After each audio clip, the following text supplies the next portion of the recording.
مولانا صاحب آپ کا ایک کلپ سنا جس میں آپ فرماتے تھے اس دور کے ابدال مولانا فضل الرحمان ہیں، اتنے بڑے اکابر کو چھوڑ کے ایک سیاسی مولوی کا نام آپ نے کیوں کہا؟ میں آج بھی کہتا ہوں ولیوں کے امام مولانا فضل الرحمان ہے، آج بھی قائم اور دائم ہوں، میں تو آج بھی اس شخص کو علماء کا امام مانتا ہوں، میں ڈڈوں دے نال کھڑوتا ہوں، کوئی تو نہ کھڑا۔ یہ کوئی بات ہے یار؟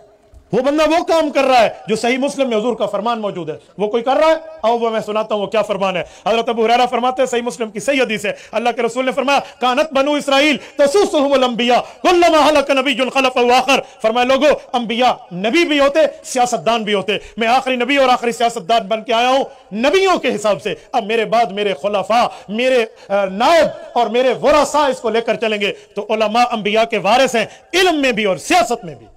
سیاست کی وراثت اگر ملک پاکستان اور عالمی سطح پہ کوئی لے کر عالم چل رہا ہے تو اس کا نام مولانا فضل الرحمان ہے۔ نعرہ تکبیر، علماء اسلام، مولانا فضل الرحمان، جزاک اللہ، سبحان اللہ۔ وہ تو حدیث پر عمل کر رہا ہے۔ ایک بندہ مجھے کہا کہ مولانا فضل الرحمان نے کون سا اسلام نافذ کیا؟ تو میں نے کہا آپ کس عالم کو مانتے ہیں؟ اس نے 2 4 5 علماء کے نام بتائے، میں نے کہا انہوں نے کتنا اسلام نافذ کیا؟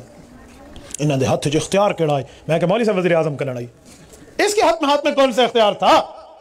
4 مہینے دے کر بھیجتے ہو کہ جاؤ کام کرو۔ جنگل کاٹنے کے لیے چاقو نہیں دیا جاتا، جنگل کاٹنے کے لیے بڑے بڑے آلات کی ضرورت پڑتی ہے۔ آپ اسے 1/3 میجارٹی جے کر دیکھو، اس نے دین پہ اس کے باپ نے پہرا دے کر دکھایا تھا۔ مولانا مفتی محمود رحمۃ اللہ علیہ اس کی قبر پہ کروڑوں اربوں رحمتیں نازل فرمائے، اس بندے نے قادیانیت کا منہ بند کیا کہ آج بھی قادیانیت لندن میں بیٹھ کے رو رہی ہے۔ یہ مرزا مسرور کا کلپ آیا کہ جب تک یہ مولوی اسمبلی میں ہے نا ہماری دال نہیں گلتی، اور ہم نے کہا تیری انشاءاللہ قیامت تک نہیں گلنے دیں گے۔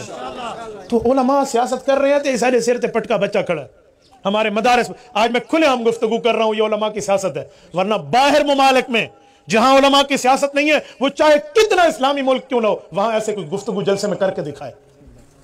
آپ دکھا دیں مجھے، ذرا دبئی چلے جائیں، کہیں مولوی کو آکو تو جمعے جو لفظ بیتا اللہ چاہ یہ حکومت لکھنوں دے کل ہٹ کے اللہ جو اللہ میں مان المترئی نہ ملے، وہ کو گالیاں کر چانا جمعے میں بات کر دے، کوئی حدیث کہہ دے بھی یہ مسئلہ حکومت کا غلط ہے، وہ اللہ بھائی چاہ کے اتھیں بھوکے ہیں جری جیل ہے۔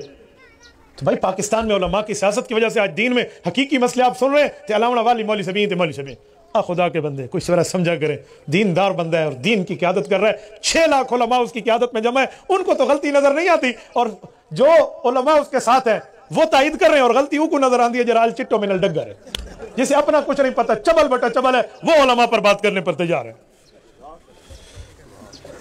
بعض لوگ کہتے ہیں کہ مولانا فضل الرحمان کو غلط نام سے پکارتے ہیں اور اس طرح کے غلط کہنے سے ظاہری بات ہے علماء کو جب غلط لفظ کہو گے تو ایسی بات ہے، بری بات ہے، ایسی بات کوئی نہیں ہے۔ علماء کو غلط لفظ کہنے سے بندے کا عاقبت بھی غلط ہو سکتی ہے۔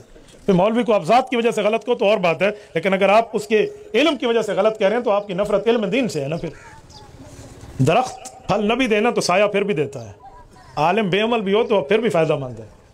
تبارك الذي نزل الفرقان على عبده ليكون للعالمين نذيرا